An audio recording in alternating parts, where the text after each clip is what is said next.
Asal mulanya orang-orang jahiliyah membunuh anak perempuan mereka yang baru lahir. Telah diketahui oleh umum bahawa salah satu tabiat buruk orang Arab sebelum datangnya agama Islam ialah membunuh atau menguburkan anak perempuan hidup-hidup. Apakah kebiasaan itu menyeluruh? Menurut penyelidikan beberapa ahli sejarah, kebiasaan ini hanya ada beberapa ketika pada Bani Tamim bin Murrah. Ceritanya begini. Pada zaman sebelum Islam, Bani Tamim tertakluk di bawah kuasa kerajaan Hirah yang pada waktu itu diperintah oleh seorang raja bernama Nu'man. Sebagai suku yang dilindungi keselamatannya, Bani Tamim wajib membayar cukai kepada Raja Nu'man setiap tahun. Pada suatu ketika Bani Tamim enggan untuk membayar cukai yang telah diwajibkan ke atas mereka. Mungkin kerana hasilnya tidak mencukupi atau ingin menderhaka. Akibat keengganan mereka, Raja Nu'man marah dan menghantar sepasukan tentera untuk mengajar Bani Tamim itu. Tentera Raja Nu'man itu mengganas dengan merampas apa saja harta milik Bani Tamim. Mereka juga menculik setiap kaum wanita sama ada yang dewasa atau anak kecil yang mereka temui.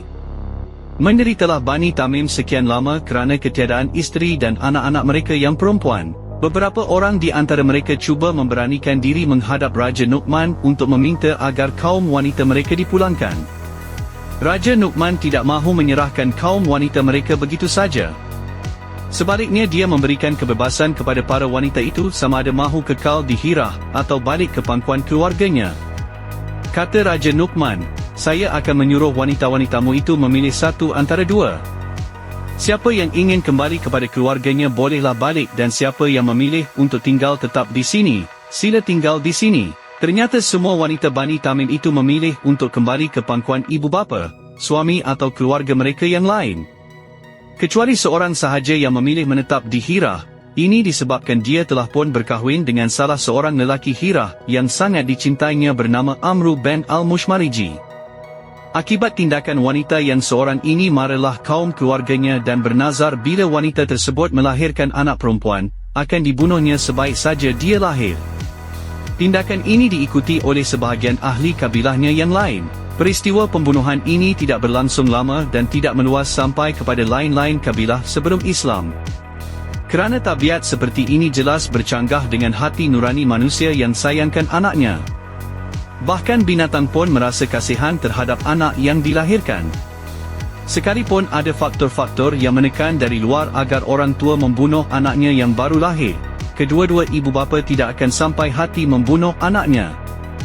Bahkan anak yang lahir dalam keadaan cacat pun mereka bela. Pada zaman Firaun memang terjadi pembunuhan terhadap anak lelaki yang baru lahir, tetapi yang membunuh bukan ibu bapanya melainkan tentera Firaun yang dipaksa. Walau bagaimanapun fakta-fakta kes pembunuhan ini tidak bercanggah dengan yang disebutkan oleh Al-Quran, kerana perkara ini pernah ada dan pernah terjadi. Tetapi tidak meluas dan menjadi tabiat semua orang jahiliyah sebagaimana yang dibesar-besarkan oleh sebahagian orang yang membahaskan sejarah kelahiran Nabi Muhammad sallallahu alaihi wasallam. Kalau kita lihat syair-syair Arab jahiliyah, jelas menunjukkan bahawa kaum wanita mendapat tempat yang tinggi di kalangan mereka.